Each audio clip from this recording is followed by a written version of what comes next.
Bonjour à toutes et à tous et bienvenue donc pour ce nouveau rendez-vous des IA Date. Comme chaque mois, eh bien nous recevons de grands experts sur les thématiques autour du numérique et plus particulièrement de l'intelligence artificielle. C'est organisé par le département des Alpes-Maritimes, la Maison de l'intelligence artificielle et le CICTIAM, représenté par leur président Charles-Ange Genesi, et l'Institut Europia, présidé par Marco Lendi. Notre thématique aujourd'hui: révolution ou évolution, les enjeux de l'IA générative. Et nous accueillerons dans quelques minutes notre grand témoin, Luc Julia, directeur scientifique du groupe Renault et créateur notamment de Siri, l'assistant vocal de Apple.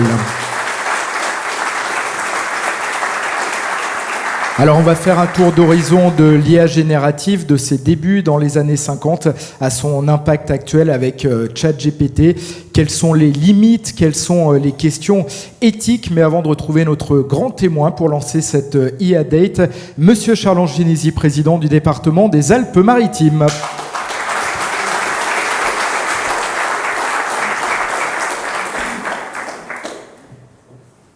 Merci à vous. En ouvrant cette séance, c'est peut-être la première fois que je participe à une IA Date sans qu'il y ait notre inénarrable et intarissable Marco Lendi, qui est l'animateur de ces IA Date, président d'Europia, qui est représenté ici par le trésorier, M. Vandelli, qui est avec nous. Je veux vous dire combien je suis heureux du succès de ces IA Date. Vous êtes de plus en plus nombreux à venir vous écouter, enrichir nos débats, à être très présents. Nous avons eu des prestigieux intervenants qui sont là, Luc Julia, mais on y reviendra dans quelques instants, Cédric Villani, qui avait fait une très très belle animation, Laurence de Villers, le général de gendarmerie Patrick Perrault, et je remercie le colonel Torresi qui représente ici le directeur départemental de la gendarmerie. La gendarmerie est toujours présente à nos affaires. Bernard Benamou, Jean-Gabriel Ganassia, des experts qui nous ont fait plonger, chacun dans leur domaine, dans cette aventure que nous vivons avec la révolution du numérique, de l'intelligence artificielle et d'un certain nombre de sujets qui nous interpellent. Et aujourd'hui, on est plus particulièrement axé sur l'IA générative. Nous avons Luc Julia, qui est notre grand témoin. Luc Julia, vous le connaissez, ingénieur informaticien, né à Toulouse, qui a fait un court passage par le CNRS, mais a été vice-président de Samsung, chargé de l'innovation, qui a été un grand expert et qui est toujours au service de Renault. Il nous avait parlé, lorsqu'il était venu en 2022, du véhicule autonome. Peut-être a-t-il évolué, il nous en dira deux mots tout à l'heure. En tout cas, pour ma part, c'est toujours un grand intérêt que nous trouvons à l'organisation de ces IA Date. Conférence sur l'IA n'existe pas, vrai ou faux. Luc Julia a peut-être évolué. En tout état de cause, moi, ce qui m'avait interpellé lorsque j'ai commencé à m'intéresser à l'intelligence artificielle, c'était en 2018, j'avais lu La guerre des deux intelligences de Laurent Alexandre. Alors je le dis avec un peu de piquant, parce que je sais qu'il y a des débats et des joutes intellectuelles entre Luc Julia et Laurent Alexandre, et Laurent Alexandre, écrit un bouquin, La mort de la mort, grâce à l'intelligence générative. Donc c'est un bouquin qui vient de sortir, sur lequel j'ai retenu quelques données. Donc je dirais que Laurent Alexandre, qui viendra nous rendre visite et qui marquera une IA Date le 10 décembre, donc vous avez déjà un rendez-vous qui vous est donné, nous expliquera probablement comment il a évolué, comment il a fait au mandat honorable sur ses propres prédictions dans les ouvrages précédents. Je dirais que, pour introduire donc ces propos, il y a une évolution qui se fait, une évolution très rapide. Et Laurent Alexandre nous dit qu'un des leaders de la recherche en IA, Joshua Bengio, que nous avions rencontré avec Marco Lendi d'ailleurs, lorsque nous étions allés en 2018 au Canada, pour ramener la maison de l'intelligence artificielle dont nous parlions à l'instant, eh bien, disait que Benjo avait lancé fin juillet 2023 un avertissement au Sénat américain en disant ceci: alors que l'on pensait qu'il faudrait attendre des décennies voire des siècles pour que l'IA atteigne le niveau des capacités cognitives des êtres humains, on voit que les choses ont changé et que ChatGPT a brutalement accéléré l'histoire et amorcé une cavalcade technologique mondiale inattendue. L'IA nous fait rentrer dans une période d'hyperscience, d'hypertechnologie, d'hypercroissance. Il cite, et je le cite là, Sam Altman, le créateur de ChatGPT, a tweeté que le coût de l'intelligence allait devenir nul et que cela entraînerait une révolution dans la recherche pour augmenter l'espérance de vie. Autant dire que la mort de la mort, l'augmentation de l'espérance de vie, il y a de quoi faire rêver. Peut-être que Julien va nous ramener les pieds sur terre dans quelques instants. Ray Kurzweil, vice-président de Google, lui aussi s'est enthousiasmé pour cette vague technologique qui devrait, selon lui, entraîner la mort de la mort à partir de 2029. Donc il n'y a pas que Laurent Alexandre. On voit que le vice-président de Google nous dit « Allez, on va y aller, on va y arriver ».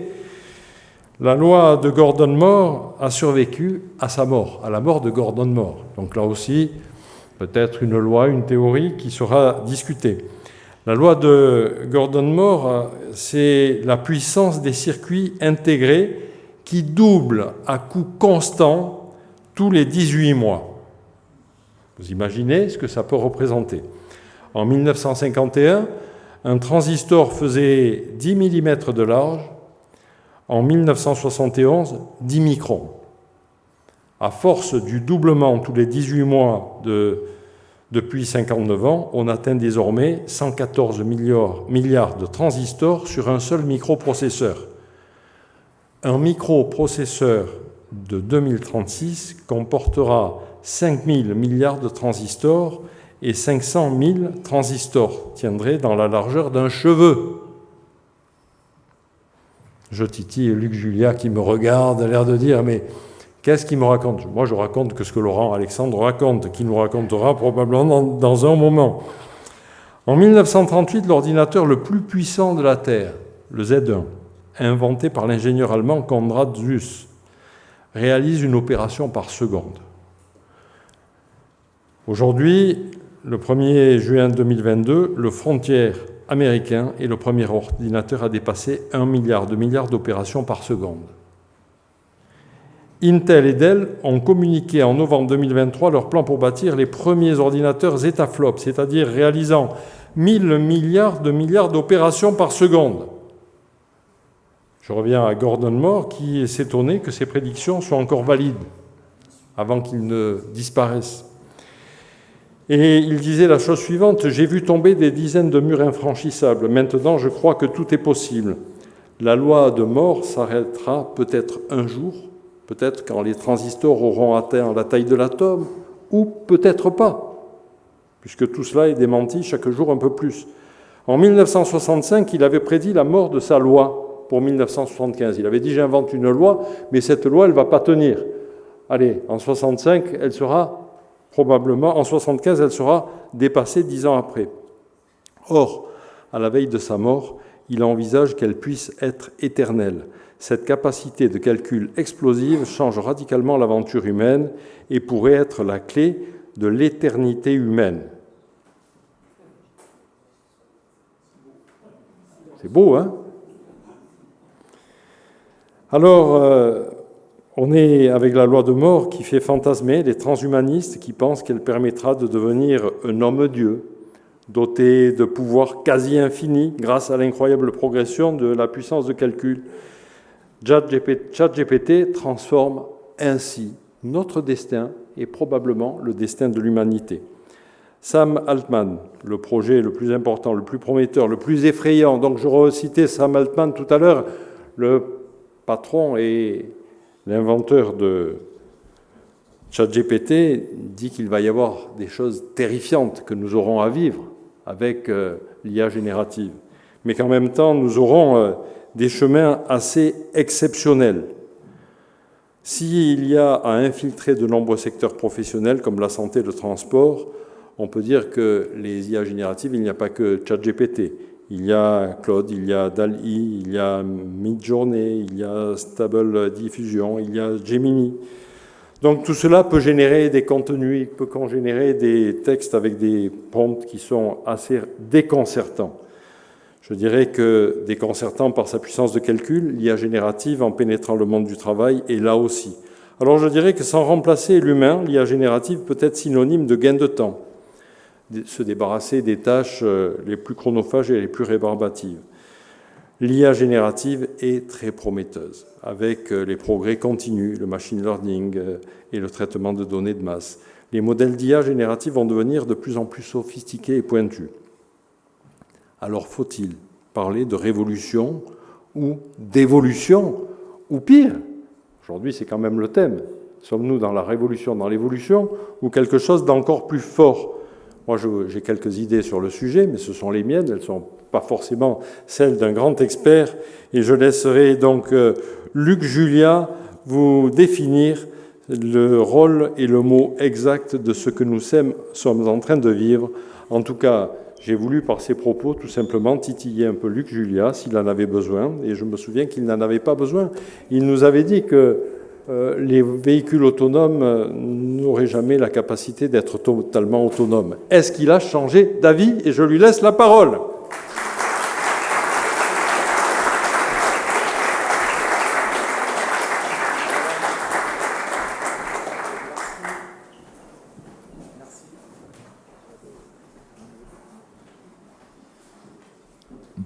Voilà. Merci Monsieur le Président. Et donc on rentre dans le vif du sujet avec notre invité de marque aujourd'hui, Luc Julia. Et donc ce soir, révolution ou évolution, les enjeux de l'IA générative. Merci beaucoup. 1, 2, 3. 1, 2. Ouais, c'est bon. Président, merci beaucoup. Alors évidemment, je vais être obligé de dévier de ce que j'avais prévu parce que je vais être obligé de commenter sur mes grands amis que vous avez cités, Laurent Alexandre, mais les autres aussi. Kurzweil, il est fou, c'est un fou allié. Je vais vous raconter juste une histoire sur lui. Je le connais depuis en fait une quarantaine d'années, donc ça fait très très longtemps que je le connais. Il est effectivement aujourd'hui vice-président chez Google. Et lui, il croit à l'immortalité, effectivement, mais pas forcément à travers le numérique, mais à travers plein de pilules. Il prend 128 pilules par jour de divers trucs, des additions. Moi, je sais même pas ce que c'est, du fer, du machin, des trucs. En fait, il en prend 128 par jour depuis des années parce qu'il veut être immortel. Donc bon, il a pété une durite, c'est la vérité. Mais bon, ça c'est Kurzweil. Après, on va commenter sur Altman. Altman, il a un business à faire tourner. C'est lui le président, comme vous l'avez dit, d'OpenAI, donc qui fait ChatGPT. Et il vient de lever 6,6 milliards la semaine dernière. Donc pour lever 6,6 milliards, pour continuer à faire tourner sa machine, il faut être persuasif et puis raconter des histoires. C'est ce qu'il fait très bien, il raconte des histoires. D'accord, on va voir ça dans le discours ici. Et puis après, Laurent Alexandre, j'ai pas grand-chose à dire sur lui. Vous le verrez donc le 10 décembre, si j'ai bien compris. Je vous souhaite bonne chance. Mais non, mais il faut l'écouter. Il faut l'écouter définitivement. Ce qui m'intéresse dans ce que vous avez dit, parce que j'ai pas lu son dernier livre, j'ai pas vu qu'il avait dit qu'il avait progressé ou changé un peu ses idées. Donc ça, c'est très bien. Donc ça, c'est bien. Donc vous écouterez, vous verrez bien comment ça match avec ce que je vais vous raconter, parce que moi, je vais vous dire la vérité.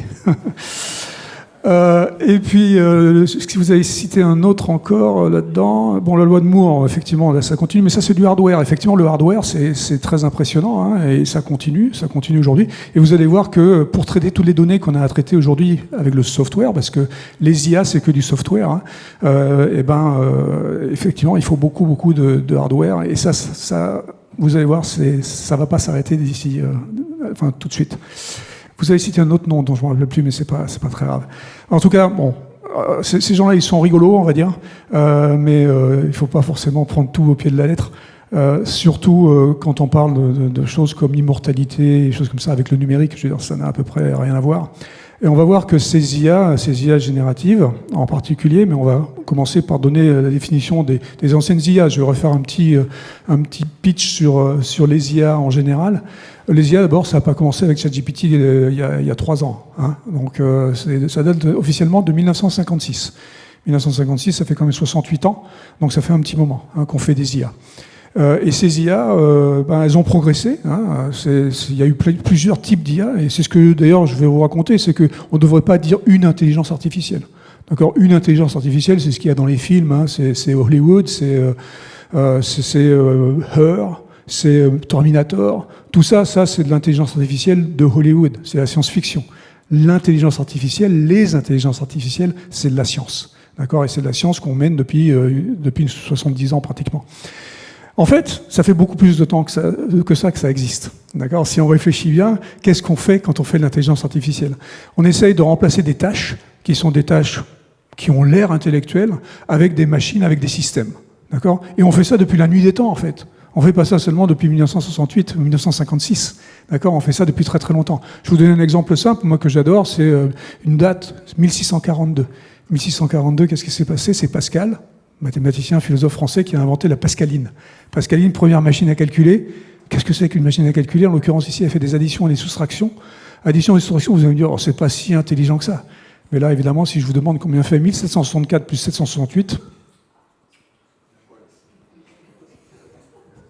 voilà. D'accord ? Donc c'est un tout petit peu intelligent quand même. D'accord ? Et bon, vous l'aurez fait, hein, vous l'auriez fait le truc au bout d'un moment, il n'y a pas de problème, j'ai confiance en vous. Mais la machine le fait en 4 secondes. OK ? Elle vous donne le résultat de l'addition et de la soustraction. D'accord ? Donc ça, ces machines, on les fait depuis la nuit des temps. Si j'avais été chinois, je vous aurais dit que le boulier est un système d'intelligence artificielle. D'accord ? On fait des systèmes d'intelligence artificielle depuis la nuit des temps. On essaie de remplacer des tâches. Mais on se rend compte à chaque fois que ces systèmes d'intelligence artificielle, ils vont être très très spécifiques. On ne fait pas le truc que ces gens-là, les Kurzweil et autres, appellent l'intelligence Artificial General Intelligence, l'intelligence artificielle générale. Celle-là, je le maintiens et je continue à le maintenir, elle n'existera jamais. Donc c'est ce que je voulais dire quand je dis ici l'intelligence artificielle n'existe pas, c'est cette intelligence artificielle, Dieu, en quelque sorte, dont vous parliez tout à l'heure, ça n'existe pas. Bon, Dieu existe, j'en sais rien, d'accord, j'ai pas dit ça, ok ?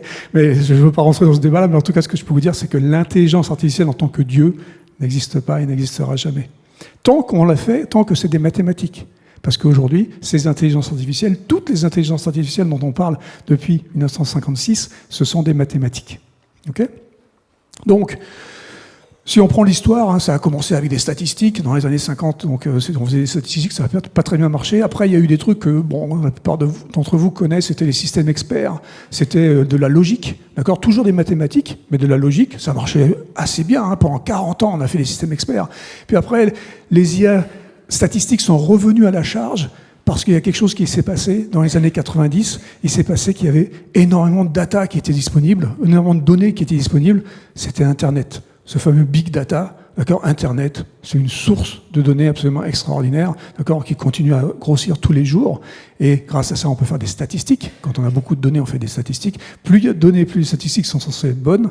On verra que c'est pas forcément vrai. Et donc, voilà. Donc ces IA qui sont aujourd'hui, qui s'appellent génératives aujourd'hui, elles se sont appelées machine learning dans les années 90, deep learning dans les années 2010, d'accord. Et aujourd'hui, ça s'appelle les IA génératives. Mais tout ça, ce sont des statistiques. Donc ça va amener à poser la question, tout de suite, est-ce que c'est une évolution ou une révolution ? Okay ? Alors vous avez peut-être compris, à travers ce que je vais vous dire ici, que je ne vais pas vous dire que c'est une révolution. Je vais vous dire que c'est une évolution. C'est une évolution aussi bien à cause du hardware, le président en a parlé, hein, le fait qu'il y ait ces ordinateurs qui soient de plus en plus puissants et donc qui puissent faire de plus en plus de calculs intéressants et compliqués, et donc qui puissent traiter de plus en plus de données. D'accord ? Et donc des données, il y en a de plus en plus. Et c'est ça qui se passe donc, depuis ces années où on a commencé à faire ces statistiques. On fait des statistiques avec de plus en plus de données. Okay ? Donc ça, c'est une évolution de ces techniques, d'accord, qu'on utilise, machine learning, deep learning, IA générative. Okay ? Donc, pour moi, mathématiquement parlant, c'est une évolution. Mais c'est une révolution. Alors, il faudrait savoir, qu'est-ce qu'il raconte ? C'est une révolution d'usage. Ça veut dire quoi ? Ça veut dire qu'il y a un truc qui est absolument exceptionnel avec ces IA génératives, et ce truc, ça s'appelle le prompt. Le fait que vous puissiez, avec du langage naturel, avec votre langage, le langage de tous les jours, que vous puissiez dialoguer avec ces IA. Ça, c'est nouveau. Les IA précédentes, le deep learning, machine learning, toutes les choses qu'on faisait avant, même les systèmes experts, il fallait être un peu spécialiste pour leur parler, pour pouvoir les utiliser. Là, aujourd'hui, tout le monde peut les utiliser, juste avec la façon dont on parle tous les jours. Et ça, c'est une révolution. Alors, c'est une révolution qui a du bon et du mauvais, comme toutes les révolutions. Hein. Donc, parce que comme c'est facile d'accès, il peut y avoir beaucoup d'abus, et on va voir qu'il faut faire très attention quand on les utilise, parce que elles peuvent potentiellement vous dire à peu près n'importe quoi, ces IA. Mais ça, on va le voir. Donc, c'est une évolution technologique, c'est une révolution d'usage. OK ? Comme ça, tout le monde est content. Hein. Un autre truc qui est super important à dire, et vous avez compris que, point de vue vocabulaire, j'aime bien faire un tout petit peu attention, je pense qu'il ne faut pas parler d'intelligence artificielle au singulier, cette intelligence artificielle générique, générale, dont on peut parler, il ne faut pas en parler parce qu'elle n'existe pas. Il ne faut pas non plus, ce qu'on entend beaucoup dans les médias, parler d'IA créative. Parce qu'on a donné le nom d'IA générative, et là on ne s'est pas trompé, parce que ces IA, elles génèrent du contenu à partir de modèles, à partir de plein de contenus qu'on a mis dans ces modèles, donc, qui ont de plus en plus de données. D'accord ? Donc, faisons bien attention de ne jamais utiliser le mot créatif quand on parle de ces IA. Ces IA ne créent rien. Elles génèrent un écran noir. Un écran qui est revenu. Mais au début, non. Ah, il va passer tout seul. Non, c'est bon. Voilà, bon, c'est pas grave. C'est moi. Donc, elles créent pas. Elles ne font que générer. Les seuls créateurs dans l'histoire, c'est nous. D'accord ? On revient à Dieu, hein, le créateur, c'est nous. D'accord ? On a peut-être créé Dieu, bon, ça c'est une autre histoire.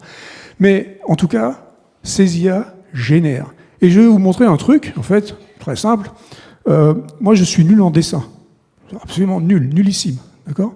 Aujourd'hui, je suis un dieu, je suis un génie du dessin. D'accord ? Parce que je peux utiliser ces outils. Donc ici, je vais utiliser un outil qui n'est pas terrible, en fait, qui s'appelle Stable Diffusion, juste pour rigoler, mais il y en a d'autres, Midjourney, comme disait le président, Dali, etc. Il y a plein d'outils aujourd'hui qui vous permettent d'exacerber votre créativité. Et là, ici, je vais demander à l'outil quelque chose, je vais lui dire, dessine-moi une vache verte sur la Tour Eiffel. Une vache verte sur la Tour Eiffel, ça sort d'où ? Ça sort de là, d'accord ? C'est débile. Mais c'est ma création, c'est moi qui ai envie de dessiner une vache verte sur la Tour Eiffel. Et l'outil va me générer des vaches vertes sur la Tour Eiffel. C'est bien, c'est pas bien, j'en sais rien. Est-ce que ça matche l'idée que j'avais de la vache verte sur la Tour Eiffel quand j'y ai pensé ? Certainement pas comme ça. Mais la beauté de l'outil, la beauté de Stable Diffusion, de Midjourney, de tous ces outils, c'est que je vais pouvoir générer pratiquement à l'infini, jusqu'à ce que peut-être ça matche ce que j'ai envie, ce que j'avais imaginé. Parce qu'encore une fois, la créativité, elle est là. Donc ces outils, ils ne créent rien. Ils ne font que remâcher, en quelque sorte, toutes les données qui leur ont été données pour matcher ce que je demande. C'est moi qui demande. C'est d'ailleurs pour ça que ces IA, elles sont excessivement dangereuses. Quand vous leur posez une question, elles vont donner une réponse, de toute façon. Parce que c'est fait pour ça. Mais ça veut dire que c'est une réponse. Ça ne veut pas dire que c'est une réponse vraie. C'est une réponse. C'est une réponse qui va vous faire plaisir, en général. D'accord ? Elles sont là pour vous faire plaisir, ces IA. Elles sont là pour que vous les utilisiez encore plus. Et donc, du coup, vous allez pouvoir aussi, et vous savez très bien comment ça se passe, en fonction de la façon dont vous posez la question, vous allez pouvoir avoir la réponse que vous voulez. Si vous voulez vraiment savoir comment la Terre est plate, vous allez avoir plein d'exemples que la Terre est plate. Pourquoi ? Parce que sur Internet, il y a plein de sites platistes qui disent que la Terre est plate. Donc ça existe quelque part. Et donc comme ça existe dans le modèle, eh ben ça existe dans la réponse. Ok ? Donc il faut faire très attention à ça, et on va voir d'ailleurs que c'est un des problèmes, un des énormes problèmes de ces IA génératives, parce que vous leur faites générer n'importe quoi. Ce que vous voulez, vous pouvez le faire. Donc ça, cette exacerbation de la créativité, je pense qu'il faut vraiment avoir ça dans la tête quand on va se dire « Oh là là, ça va me remplacer, ça va faire tout ça ». Ces IA, ce sont des outils. Donc prenons-les pour ce qu'elles sont, c'est-à-dire des outils. des outils très puissants qui peuvent faire plein de trucs, mais que vous avez en main. C'est comme un marteau, hein, vous savez, j'aime bien prendre comme exemple l'exemple du marteau. Pour ces outils, c'est exactement comme un marteau. C'est-à-dire que je vais pouvoir utiliser le truc à bon escient ou à mauvais escient. Si je plante un clou avec, c'est super. C'est bien plus efficace comme outil que mon poing. Si je veux planter une vis, c'est complètement débile. Mais pourquoi pas? Je peux l'utiliser pour planter une vis. Ça va pas bien marcher, mais c'est possible. Si je veux l'utiliser pour taper sur la tête du président, je peux. Mais je vais directement chez le monsieur en face de moi. D'accord? Donc, collectivement, une fois qu'on a décidé de comment utiliser l'outil, quelle était la bonne façon d'utiliser l'outil, eh bien, on peut faire des règles, on peut faire des lois, on peut faire des réglementations qui font que ça va nous donner des limites de l'utilisation de l'outil. Okay? Donc, prenons bien ça comme modèle. Ces IA ne sont que des outils. Et c'est pour ça que moi j'aime bien parler d'IA en tant qu'intelligence augmentée. C'est mon intelligence qui est augmentée par l'outil. D'accord? Et quand Altman dit par exemple que ça va remplacer notre intelligence, mais ça fait longtemps que ça a remplacé notre intelligence, sur des cas très particuliers. La machine dont je parlais tout à l'heure, la Pascaline, elle a remplacé mon intelligence de l'addition depuis 1642. Dans ces domaines particuliers, ces IA sont meilleurs que nous. C'est la définition même de l'outil. L'outil est meilleur que moi dans un domaine particulier. Okay? Donc ces IA, dans un domaine particulier, elles sont meilleures que nous. Sinon, elles ne servent à rien. Okay? Donc ça fait très très longtemps que c'est comme ça. Okay? Par contre, de temps en temps, on invente des outils et on s'aperçoit qu'ils ne servent à rien. Et donc du coup, c'est plus des outils. Bon bref, donc ça, j'espère que vous avez bien mis ça dans la tête parce que c'est important, c'est le truc certainement le plus important qu'il faut comprendre, que ce ne sont que des outils. Et ce sont des outils qui sont, comme j'ai dit, très accessibles.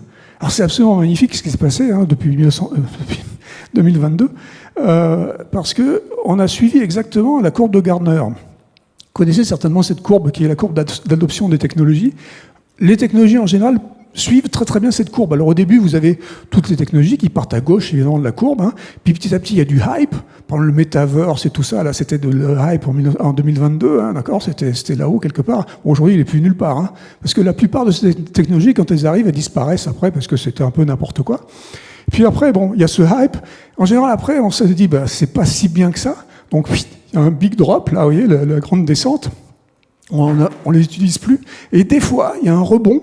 Le rebond que vous voyez, et puis il y a une adoption qui est l'adoption dans la vie de tous les jours, soit dans votre boulot, soit dans la vie de tous les jours, dans ce que vous faites, où la technologie peut être utile. Cette courbe-là, quand une technologie devient utile, devient quelque chose d'intéressant, cette courbe-là, en général, est parcourue entre 5 et 10 ans pour une technologie. Du moment où elle est inventée jusqu'au moment où elle est adoptée dans les entreprises ou par nous dans la vie de tous les jours. Entre 5 et 10 ans, normalement. Ce qui est exceptionnel avec ces outils d'IA générative, cette courbe a été adoptée en moins de 2 ans. Complètement. Et ça, c'est absolument fantastique, parce que bon, c'est inimaginable. Et pourquoi? Parce que l'outil est excessivement accessible, comme je disais tout à l'heure, que c'est juste un prompt qui vous permet de générer n'importe quoi, c'est important, de dire n'importe quoi, avec juste votre langage naturel. Donc là, quand vous regardez la courbe, en gros, les IA génératives ont vraiment apparu dans le grand public en juillet 2022. D'accord ? Janvier, février 2023, c'est la grosse adoption de ChatGPT qui était apparue en novembre 2022. 100 millions d'utilisateurs en 2 mois. 100 millions d'utilisateurs en 2 mois. C'est la technologie la plus rapidement adoptée dans l'histoire des technologies. Okay ? Donc extraordinaire, 100 millions. Mais ces 100 millions, vous, certainement, d'accord, pendant ces janvier-février 2023, là, vous vous êtes dit, ouais, ok, c'est super, mais c'est de la merde, en fait. Ça me génère n'importe quoi.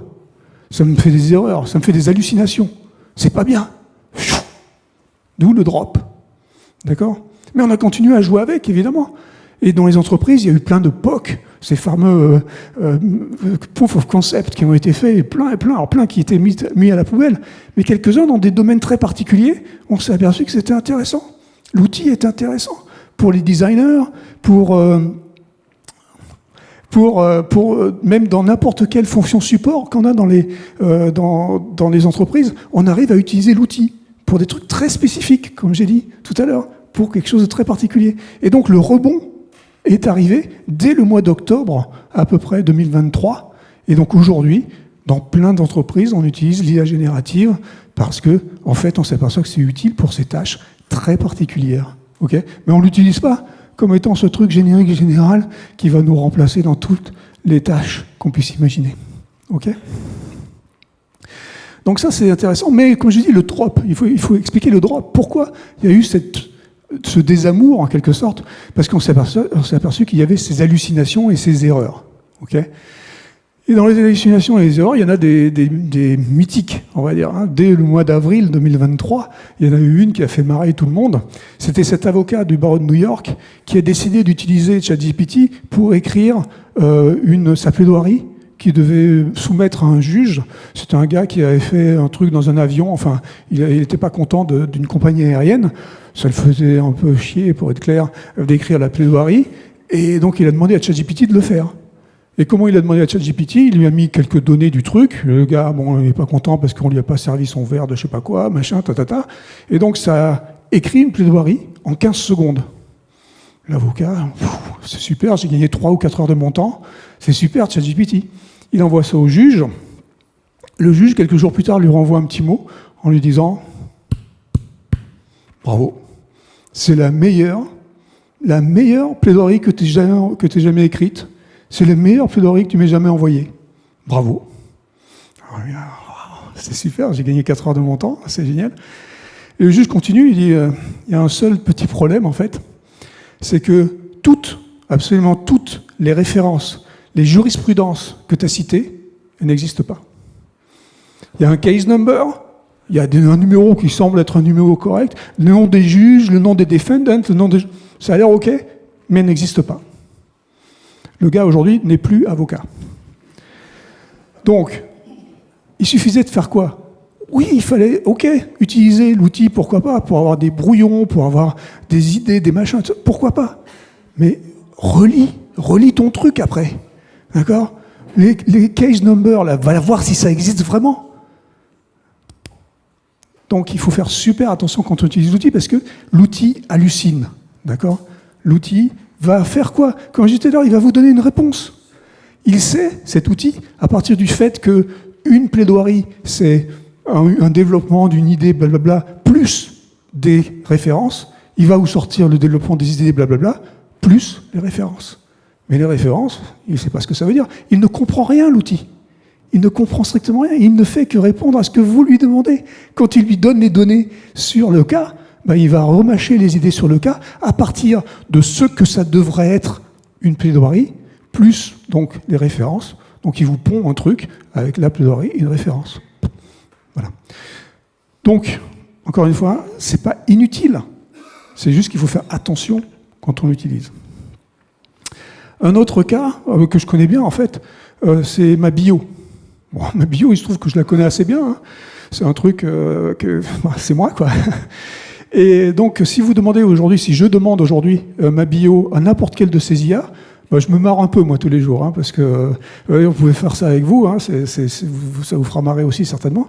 Et là, bon, dans l'exemple que j'ai ici, j'ai demandé à Bard. Bard, c'est la 5e génération de l'IA de Google, qui s'appelle Gemini aujourd'hui. Et donc, j'ai demandé à Bard, donne-moi la bio de Luc Julia. Voilà. Alors, jusque-là, voilà, le truc... Alors, super, hein, en 5 secondes, il me génère une bio. Voilà. Le truc, là.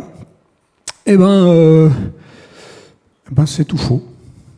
C'est pas tout faux, mais c'est faux. C'est assez faux pour que ce soit pas moi.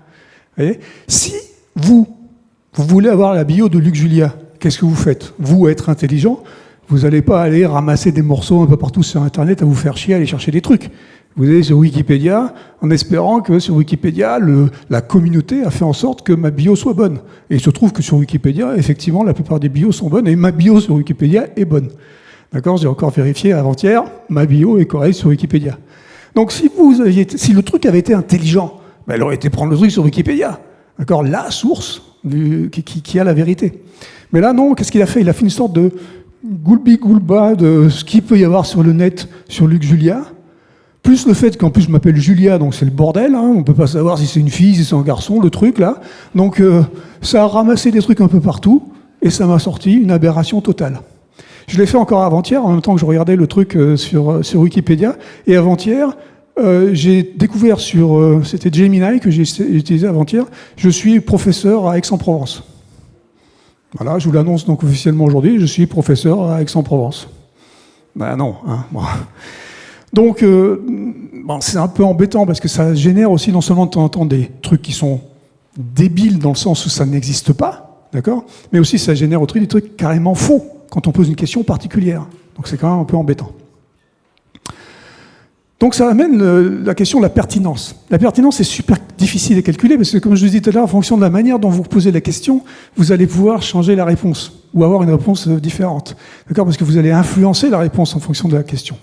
Mais bon, on va éliminer un peu ça en prenant ce qu'a fait l'université de Hong Kong en février 2022 avec ChatGPT 3.5. Ils ont dit on va essayer de savoir quelle est la pertinence, parce qu'on entend toutes ces hallucinations, ces erreurs et tout ça, mais c'est quoi finalement la pertinence? Donc très difficile à calculer, mais ils ont pris un test qui me semble pas trop mal. Ils ont pris 20 millions de faits vrais. Alors, à guillemets de faits vrais, c'est des faits qui communément par le monde sont acceptés comme vrais. Hein, la Terre est ronde, okay, pas la Terre est plate. Donc ça, ils n'ont pas pris. Okay, donc ils ont pris 20 millions de faits vrais et ils ont posté ça sur ChatGPT et ils ont demandé à ChatGPT est-ce que est vrai ou faux. Et donc ChatGPT répond c'est vrai ou c'est faux. Si ChatGPT dit c'est vrai parce que c'est vrai. Si ChatGPT dit c'est faux parce que c'est vrai. Je vous ai perdu là? Non, c'est bon. Donc ils ont donné 20 millions de faits, et à la fin, ils récupèrent, ils écrivent un joli papier de 15 pages, d'accord, donc ça c'est super, et à la fin, il y a le résultat. Et le résultat, c'est 64% de vrai. Ça veut dire quoi? Ça veut dire que 36% du temps, sur des faits vrais, ChatGPT a dit que c'était faux. Ce qui est un peu embêtant. Moi, j'ai un collaborateur qui me dit 36% du temps des conneries.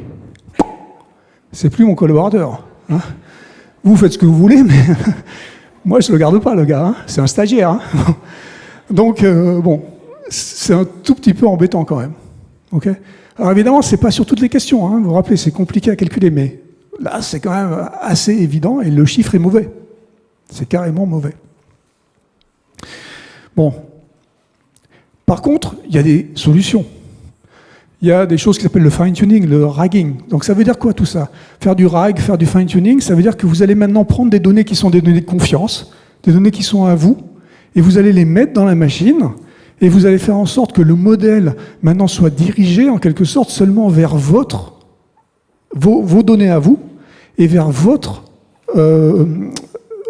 spécialité, d'accord? Et donc du coup, en spécialisant les IA, en les spécialisant avec vos propres données, là, vous allez pouvoir passer dans des taux de pertinence qui vont être beaucoup plus hauts.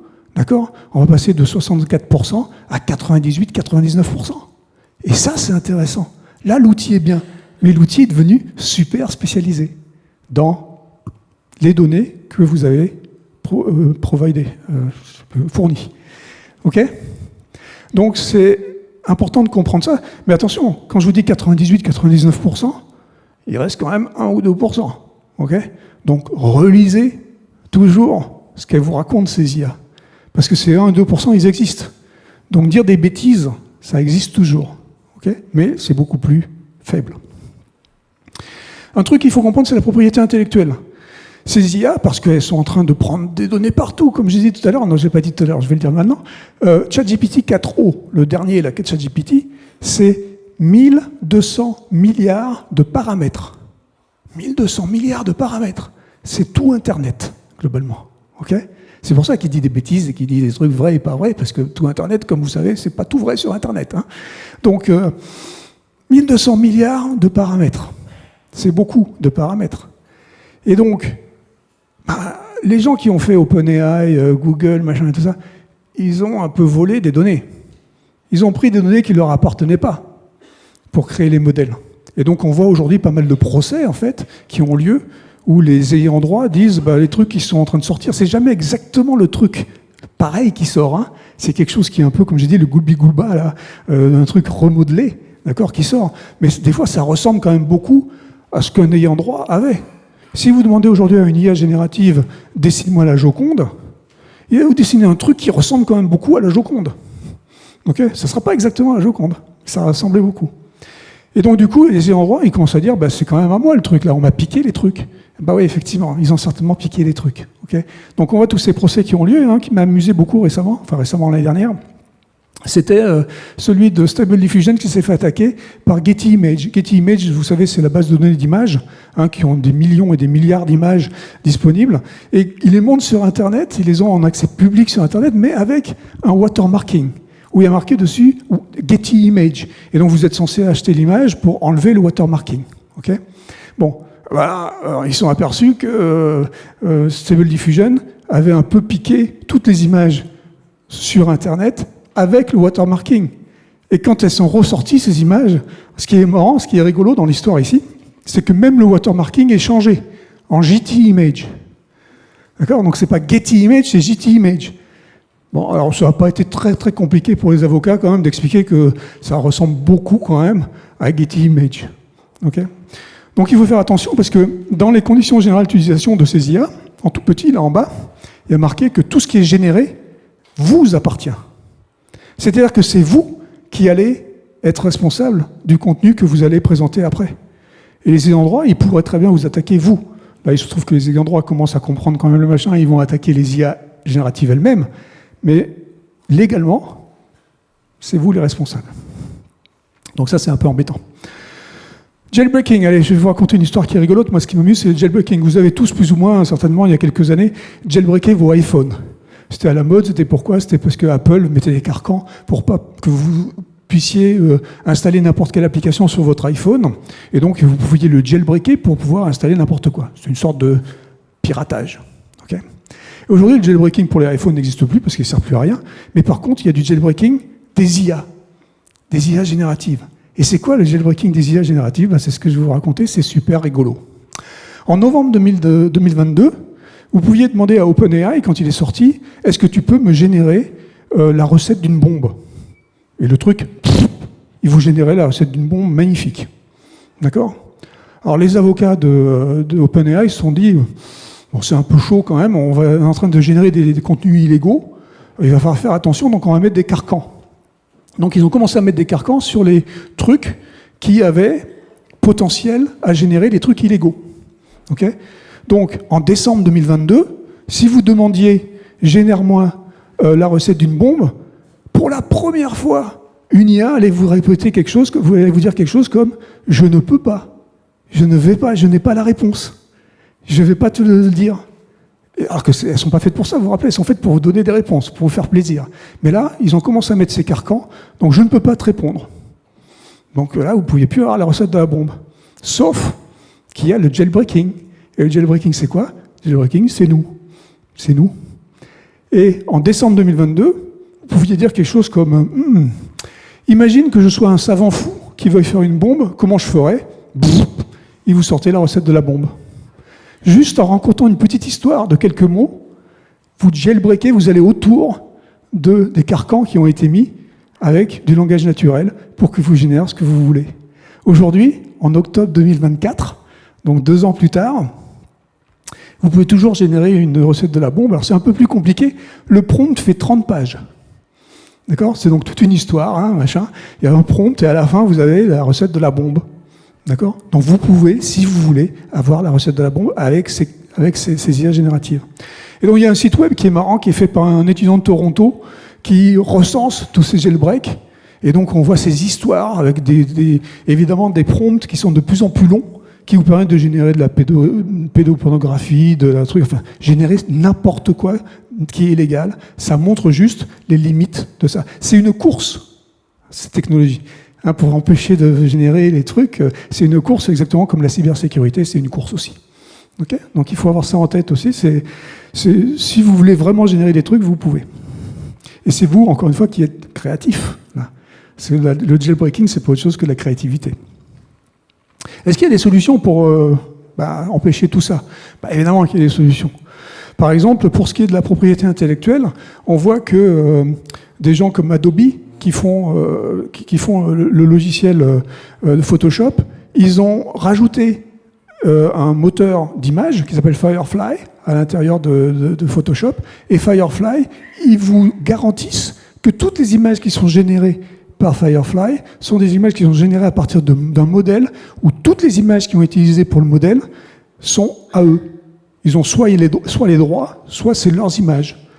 Et pour vous garantir ça, ils vont vous dire, si toutefois tu te fais attaquer par un ayant droit sur une image que tu as générée dans Photoshop, je paye, moi, Adobe, tes frais de justice. Alors, inutile de dire qu'aux États-Unis, vous pouvez imaginer que les frais de justice, c'est pas complètement gratuit. Donc, s'ils se permettent de dire quelque chose comme ça, c'est qu'ils ont confiance qu'effectivement, tout ce qui est dans le modèle, c'est effectivement à eux. Okay. Donc, il y a des solutions comme ça, et d'ailleurs, tous, petit à petit, sauf certains, sauf un que j'adore, on l'a pas cité dans la liste de ceux que j'adore, mais il y a Elon Musk. Il était pas loin, j'imagine, oui. De toute façon, lui, c'est un grand copain d'Altman, donc il est pas loin. Alors, Elon Musk, il est fabuleux. Bon, vous connaissez tous, il raconte des conneries 24 heures sur 24. Mais, en plus du fait qu'il rallie pour Trump en ce moment, mais bon, ça, c'est encore une autre histoire,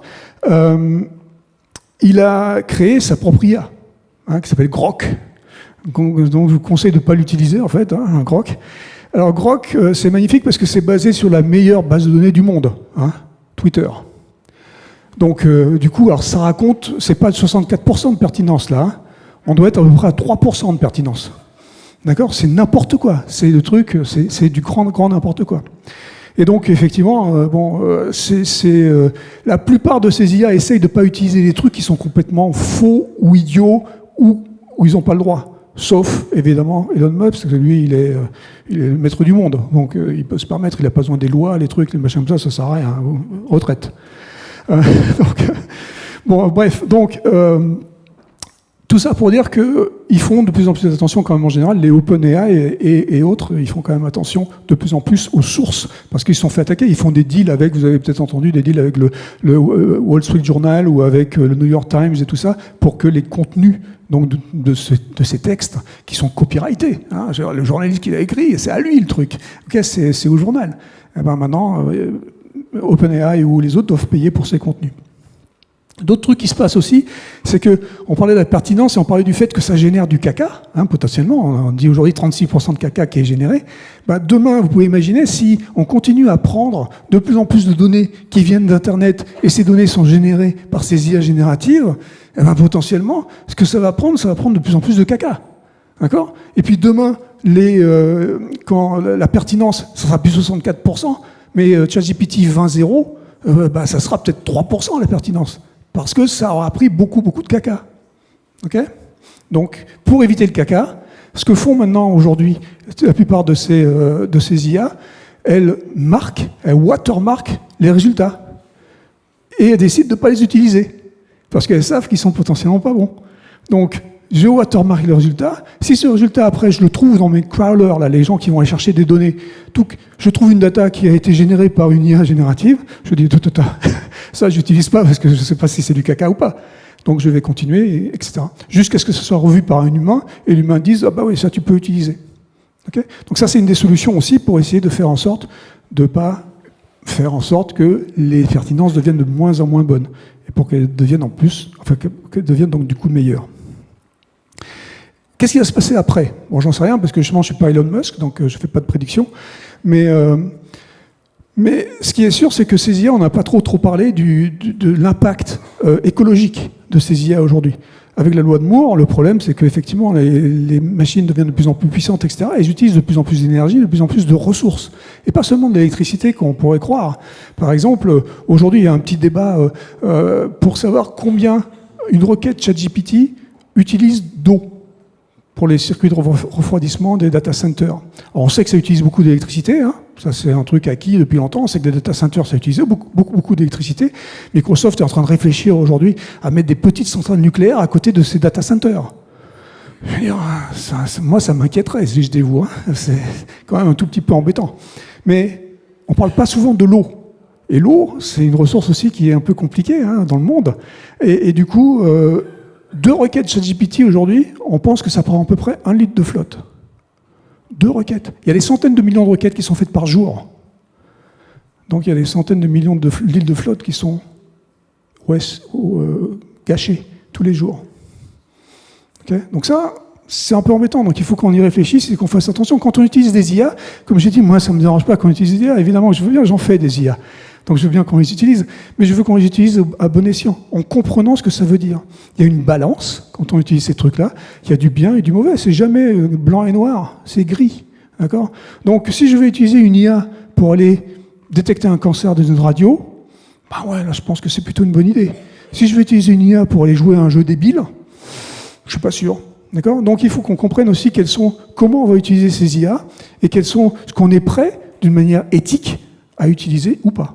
Mais pour ça, la première chose à faire, pour pouvoir décider ce qui est bon à utiliser ou pas, la première chose à faire, c'est s'éduquer. Comprendre ces problèmes. Et donc une fois qu'on a compris les problèmes, on peut éventuellement dire ça je vais l'utiliser, ça je ne vais pas l'utiliser. D'accord ? Et je vais comprendre aussi quelles sont les ressources qui sont prises. Donc il y a des petites solutions. Hein. Je parlais du fine-tuning et du ragging tout à l'heure. Il faut de plus en plus, il va falloir, de toute façon, on va s'apercevoir que les IA génératives génériques, donc ça ne sert à rien. D'accord ? Parce que ça raconte des bêtises, etc. Mais on va les spécialiser en faisant ce fine-tuning, ce ragging, et on va se retrouver avec de plus en plus aujourd'hui de verticales qui vont être couvertes par ces IA. Et ça, c'est très bien. D'accord ? C'est comme ça que toutes les IA évoluent dans les mondes des IA. Au début, on est excité par quelque chose, on dit que ça va tout faire, papa, maman, etc. Et petit à petit, on commence à se dire ça va être bon là. Et puis ça nous fait donc ces verticales. Les IA génératives, ça va faire exactement la même chose. D'accord ? À partir du moment où on fait du fine-tuning et du ragging, ça veut dire qu'on fait de la verticalisation.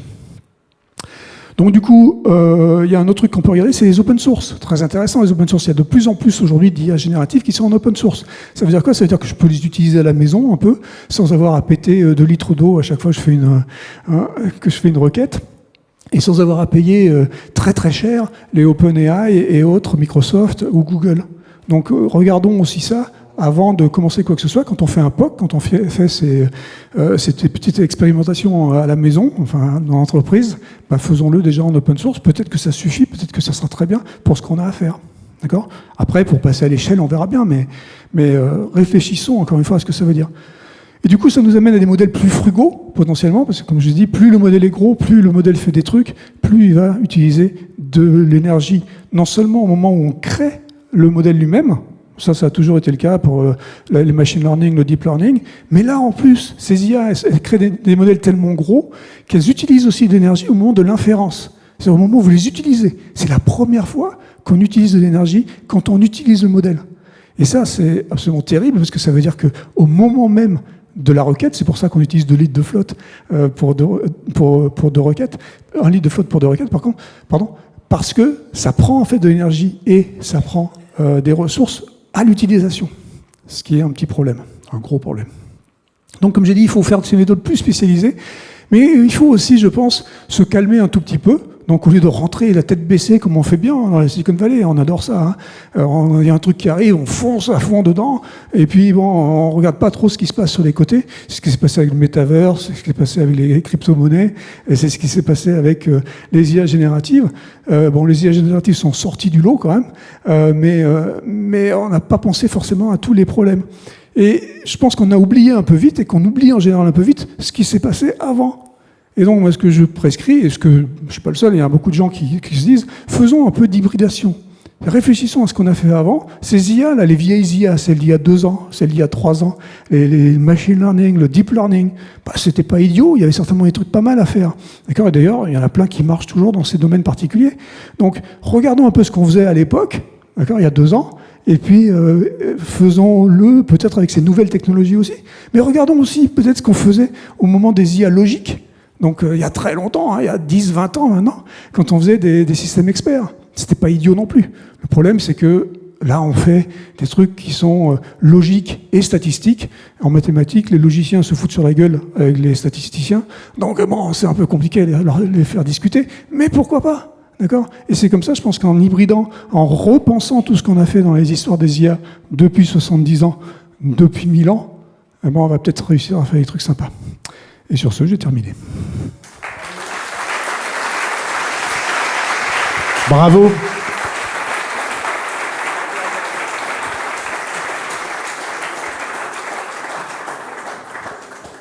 Allez, un petit temps d'échange avec les questions. Qui a une question à poser à Luc, Julia? On va vous apporter un micro. On n'a pas su du coup pour le véhicule autonome. Si vous aviez changé d'avis, vous n'avez pas répondu au président. Évidemment que non, je n'ai pas changé d'avis.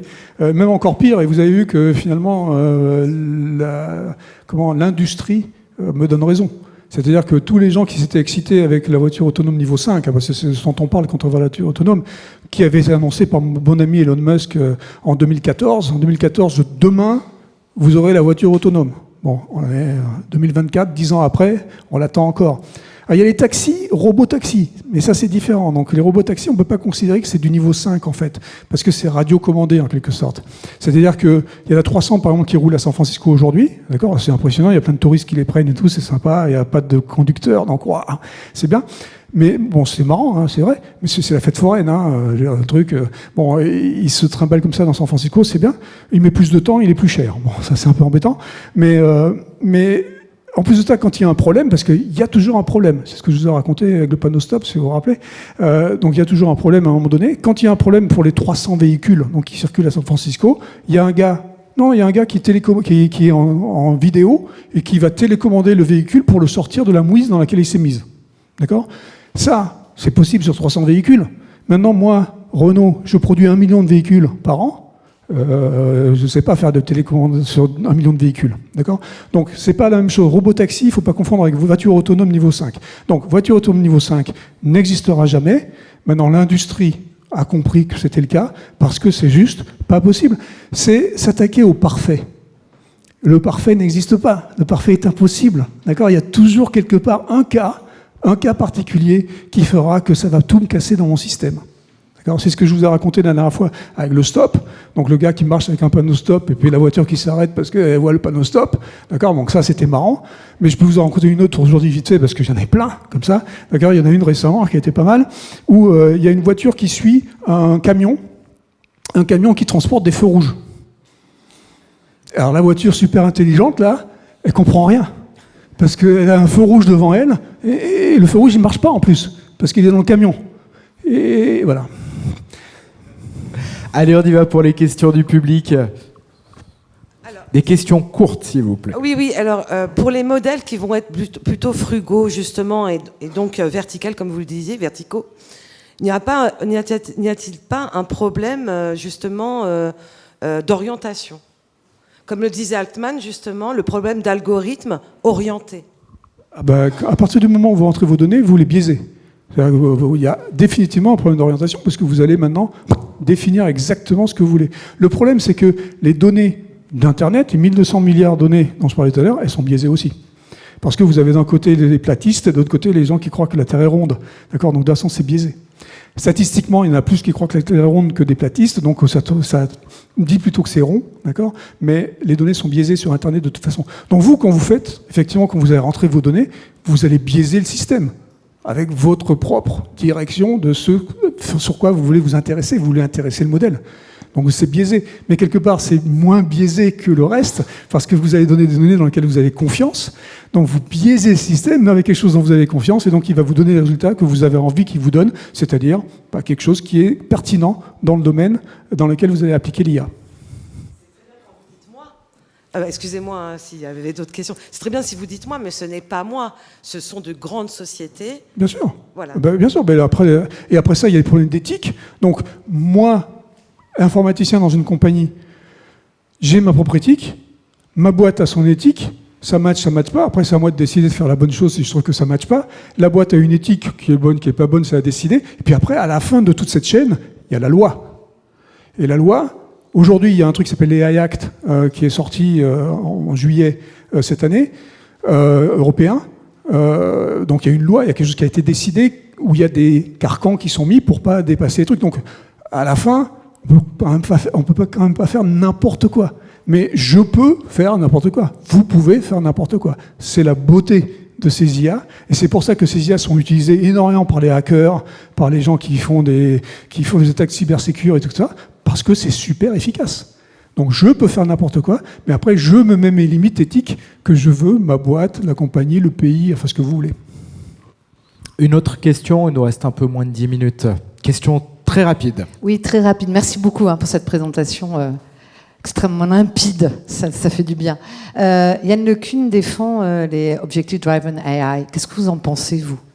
Déjà, lui, il est à peu près d'accord avec moi sur le fait que les IA génératives sont mortes. Je ne l'ai pas dit exactement comme ça, mais c'est la vérité. Le truc, c'est que ça résonne pas. D'accord ? Donc, on n'a pas dans des raisonnements. Donc, lui, ce qu'il essaye de faire en ce moment, enfin, depuis un petit moment maintenant, il essaye de rajouter un peu de raisonnement. Donc, c'est cet objective driven. D'accord ? Donc, où on a un objectif, on essaie d'aller vers l'objectif avec du raisonnement. D'accord ? Donc, c'est quelque chose d'intéressant, mais il dit lui-même aussi, et c'est pour ça que lui, il faut l'écouter, c'est pas comme l'autre bouffon, là, pardon. Je parlais de Laurent Alexandre, pas du président. Donc il faut pas l'écouter. Non, il faut écouter Yann LeCun parce que justement lui, il est dans une démarche où il dit je ne sais pas si ça marchera, mais je pense qu'il faut essayer. Effectivement, Objective Driven, c'est une bonne idée parce que c'est essayer de rentrer du raisonnement dans ces IA. Parce qu'aujourd'hui, on ne raisonne sur rien du tout. Ils ne savent pas du tout de quoi ils parlent. Et le nouveau modèle ChatGPT qui dit raisonner plus, non. Justement, alors ça, c'est du marketing. D'accord ? Donc, c'est... comment ça marche, en fait, ces IA génératives ? On n'en a pas trop parlé, mais ça, globalement, ça remplit les blancs. D'accord ? Donc, vous avez un truc qui est une question ou un problème. Et puis ce que ça va faire, c'est que ça va trouver dans ces immenses bases de données, c'est pour ça que ça prend de l'énergie d'ailleurs, parce qu'il faut aller chercher dans des immenses bases de données, ça va aller chercher un truc qui a été fait déjà par quelqu'un, parce que dans ces milliards et milliards de données, quelqu'un a déjà fait le truc, d'accord ? Et ça va aller remplir les blancs. Dans ce qui manque, dans ce que vous avez demandé dans votre question, là il l'a quelque part, et il va vous le ramener. Et comme ce quelque part où il l'a trouvé, il y a eu quelqu'un qui a raisonné. Donc, dans le modèle lui-même, quelqu'un a raisonné, ça va ressortir, ça va remâcher ça. Et c'est pour ça aussi que de temps en temps, vous pouvez le changer, le modèle, et vous pouvez, comme c'est une conversation qui a lieu, donc c'est intéressant parce que vous rentrez vos données au moment où vous posez les questions, comme je vous disais, vous orientez aussi le truc. Donc, ça rentre aussi vos données donc dans les réponses potentielles. Et donc, il y a un cas qui n'existe plus aujourd'hui, qui est plus possible, mais qui était marrant au mois de novembre 2022. Vous posiez la question à ChatGPT, combien fait 2 plus 2 ? Compliqué, d'accord ? Donc le truc répondait 4. Alors vous disiez, bon, bravo, ça résonne, c'est super bon.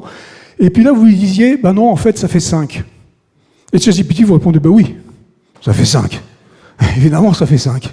D'accord ? Et après, toutes les questions subséquentes que vous posiez, à partir du moment où 2 plus 2, ça faisait 5, tout le reste du raisonnement, c'était basé sur le fait que 2 plus 2 faisait 5. Alors voilà, là, vous aviez dévié le machin et fait ce que vous voulez. Donc, c'est parce qu'il y a soit quelqu'un qui l'a déjà fait, soit vous qui orientez le truc, et le truc, en fait, après, il vous répond comme vous avez envie qu'il réponde. Et ça a l'air de raisonner, mais ça ne fait que recracher un des raisonnements. Et des fois, c'est un des raisonnements statistiques qui a été repris pour vous donner une réponse. Encore une question ? Le fait que Perplexity va chercher les informations maintenant sur Google, qui va crawler Google, on a également ChatGPT qui va crawler Bing. Est-ce qu'il ne va pas y avoir de plus en plus, comme nous, on va chercher des infos sur les moteurs de recherche, on a des réponses, mais on en a de moins en moins parce qu'elles sont biaisées par la publicité de plus en plus, puisque ça devient des moteurs de contenu et non plus des moteurs de recherche. Alors que là, Perplexity ou ChatGPT, alors que ce soit Bing ou que ce soit Google, on a quand même aujourd'hui, on va dire, une mise à jour de l'information qu'on n'avait pas avant, parce qu'on avait quasiment plus d'1 an de retard sur les infos. D'accord, donc Perplexity, ce qu'ils font globalement, c'est qu'ils font une pré-recherche dans divers moteurs de recherche pour aller après interroger les réponses de ce moteur de recherche dans ChatGPT ou les différentes IA génératives. Donc, ça c'est intéressant, dans le sens où on va multiplier les sources pour pouvoir aller poser des questions qui vont être similaires, mais pas avec des réponses qui vont être similaires, justement. Donc c'est très intéressant comme approche. Mais c'est basé quand même sur le fait qu'il faudrait que le moteur de recherche sorte quelque chose qui soit pertinent. Et comme les moteurs de recherche aujourd'hui, on sait qu'ils vous donnent 100 000 réponses en 1 seconde, vous pouvez considérer et espérer que les premières réponses, c'est les bonnes, mais bon, c'est pas forcément la vérité. Mais ceci dit, c'est quand même très intéressant de multiplexer, en quelque sorte, la recherche, parce que de toute façon, c'est ce qu'il faut faire, et à la fin, c'est ce qu'on fait nous. D'accord ? Parce que il y a un mot-clé, il y a 2 mots-clés dans ce que j'ai dit aujourd'hui, en fait. Le premier mot-clé, c'est éducation. Donc éduquons-nous sur le truc. Alors on n'a pas besoin de devenir tous des data scientists et tout ça, c'est pas ce que je dis, mais éduquons-nous, comprenons ce que ça fait de bien et ce que ça fait pas de bien. Donc déjà, éduquons-nous. Et le deuxième mot, c'est doutons, globalement. Doutons, toujours. D'accord ? Parce que les trucs, là, les fake news, les deepfakes, les machins, tout ça, c'est des trucs générés par ces IA et qui vont sortir, donc potentiellement des trucs pas bons. Donc quand ça arrive, ben, quand on a un truc qui a l'air bizarre, le gobons pas directement et doutons un tout petit peu.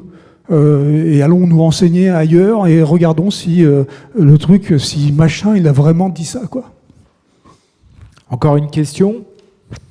La puissance de l'IA pourrait-elle remplacer des décisions prises par un médecin ? L'IA peut-elle remplacer ?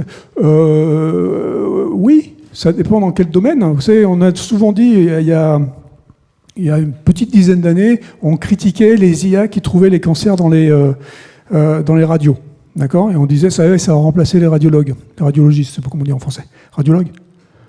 Radiologues. Donc, ça va remplacer les radiologues parce que c'est meilleur. Ben, j'ai une scoop pour vous. Pour aller chercher un cancer dans une image, l'IA est meilleur que le radiologue. Est meilleur que nous, c'est un outil.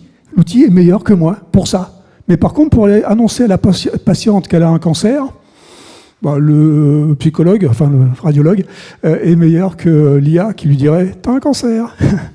Donc, voilà. Donc il y a dans un métier, en général, il y a plein de tâches différentes. D'accord ? Et ces tâches sont de temps en temps remplacées, de temps en temps évoluent, mais l'ensemble des tâches est tellement compliqué dans un métier que c'est très rare qu'un métier lui-même soit remplacé, en fait. D'accord ? Donc il faut bien se mettre ça dans la tête aussi. Il y a le vieux rêve des patrons qui disent on va remplacer tous nos employés par des IA. Bah, c'est un rêve qui va être compliqué, hein, parce que les tâches, d'une part, dans un métier, donc comme je dis, sont compliquées, complexes et tout ça, donc on ne va pas remplacer d'un coup toutes les tâches. Et en plus de ça, certaines de ces tâches qui sont réalisées par les IA génératives en particulier, elles ne sont pas forcément plus productives. Elles sont en général de meilleure qualité, elles sont plus qualitatives. Donc ça, c'est vachement plus compliqué à quantifier justement aussi, point de vue, qu'est-ce qu'il faut, qui est-ce qu'il faut que je garde, et est-ce qu'il faut que j'enlève des gens. Là, je vais finir là-dessus. Un truc qui est important et qu'on ne réalise pas forcément, mais qu'on comprend quand on fait tous ces POC là dont je parlais tout à l'heure, quand on va regarder comment utiliser les IA dans les entreprises, on se rend compte que pour la première fois, on a, grâce à ces outils qui sont super faciles à utiliser, un nivellement par le haut. On parle souvent en France, parce qu'on est des pessimistes de base, vous parlez souvent de nivellement par le bas. D'accord ? Et puis on se réduit à de la merde, et puis on se critique. D'accord ? Ça, c'est la France. Okay ? Donc il faut arrêter un peu. Moi, je n'arrête pas de dire, comme j'habite à l'extérieur, j'arrête pas de dire que les Français sont extraordinaires et qu'on est les meilleurs du monde. Et là, en l'occurrence, avec les IA génératives, il y a un nivellement par le haut. Pourquoi ? Parce que le mec qui n'est pas très fort dans son boulot, grâce à l'outil, il va quand même devenir un peu plus fort. D'accord ?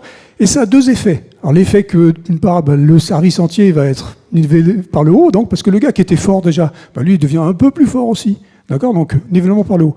Donc ça, c'est bon pour le métier en général, mais en plus, c'est bon pour le gars lui-même. Parce que le gars qui se dit « j'étais une merde avant », parce qu'il le sait. D'accord ? J'étais une merde avant, et là, finalement, je suis pas si mauvais que ça, avec l'outil. Donc ça fait du bien aussi à la tête. Merci beaucoup, Luc Julia.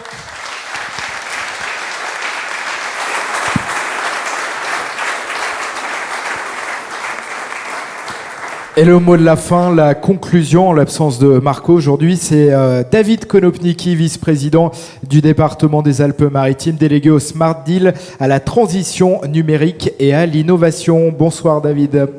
Merci Benjamin. Quelle lourde responsabilité de clôturer cette soirée, cette belle soirée, avec une pensée amicale pour Marco Landi, qui malheureusement ne peut pas être parmi nous ce soir. Alors, cher Luc, je ne vais pas aller sur le débat de la navette autonome, même si demain on va l'expérimenter à nouveau après Valberg, dans une autre commune du département des Alpes-Maritimes. J'ai compris que peut-être je me mettrai devant et je ne vais pas bouger, et je verrai si elle avance. Ouais.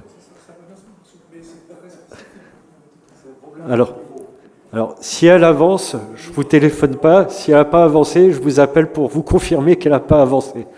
En tout cas, on l'expérimentera demain, mais vous dire aussi que ce soir, on a passé encore une fois une très belle soirée et qu'avec Saisie et Dates, quand on rentre à la maison le soir, je ne sais pas si c'est votre cas, mais en tout cas, c'est le mien, les nuits sont longues, Président, parce que on réfléchit. Parce qu'on réfléchit pour essayer de comprendre, et pour comprendre, c'est véritablement essentiel pour pouvoir agir correctement. Et Luc, vous l'avez exprimé ce soir encore de manière très claire, tout dépendra de ce que fera l'homme de l'IA. Tout dépend de comment l'homme utilisera l'IA. Alors l'IA, révolution ou évolution, on pourrait dire même révolution et évolution. Tant la révolution est notable pour le monde actuel, tant l'évolution est quotidienne. Pouvons-nous parler d'une IA ou de plusieurs IA? À chaque fois que l'on vient, chaque mois successif ici, on s'aperçoit que l'IA a encore évolué. Alors les opportunités sont nombreuses, bien naturellement, pour le monde de l'entreprise, pour la santé, dans tous les pans de la vie du quotidien, on va dire, mais au final, des valeurs sont intangibles. Et les valeurs, vous y avez pleinement assisté ce soir, des valeurs cardinales de crédibilité, d'authenticité, des valeurs d'éthique et de responsabilité, et tout dépendra de notre manière de gérer ces valeurs et de ne pas transiger quant à l'utilisation de l'IA. Et justement, ces valeurs, on les retrouve au travers de la politique départementale, la politique du Smart Deal, initiée par Charles-Ange Ginesy, le président du département des Alpes-Maritimes, il y a de cela maintenant presque 8 ans, 2017, une vision, un axe et toujours la volonté d'avancer vite, d'avancer plus vite. Et en tout cas, si le département des Alpes-Maritimes est aujourd'hui reconnu dans la France entière, c'est grâce à la vision de Charles-Ange Ginesy que je vous demande d'applaudir.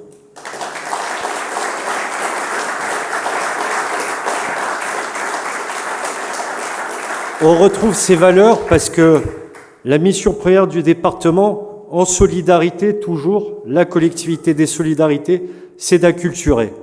Nous avons ces IEDATE, mais nous avons également la Maison de l'intelligence artificielle, la première d'Europe, inaugurée dans les années 2000 et qui rassemble au sein de cette structure publique, elle coordonne des actions d'acculturation et de présentation de l'IA avec des ateliers. Je vous invite à vous y rendre. Nous y accueillons des collégiens, des entreprises, des chercheurs, des start-up, et ensemble, nous essayons d'additionner les talents et les forces pour faire de ce département des Alpes-Maritimes une terre d'IA, une terre d'innovation que nous sommes grâce à Sophia Antipolis et que nous prolongeons grâce à l'action du département. Nous avons acculturé dans le département plus de 100 000 maralpins dans l'ensemble des structures départementales réparties sur l'intégralité du territoire des Alpes-Maritimes, le littoral, le moyen et le haut pays, les communes urbaines, la ruralité. Personne dans le département des Alpes-Maritimes n'est laissé de côté et nous avons d'ailleurs un maillage du territoire avec un certain nombre de conseillers numériques au plus près pour garantir l'égalité de l'accès au numérique et de ses usages partout et pour tous dans les Alpes-Maritimes. Et puis alors, la grande nouveauté, qui aurait pensé quelque part que nous ayons au sein des collectivités locales, des structures publiques, ce sujet de l'IA.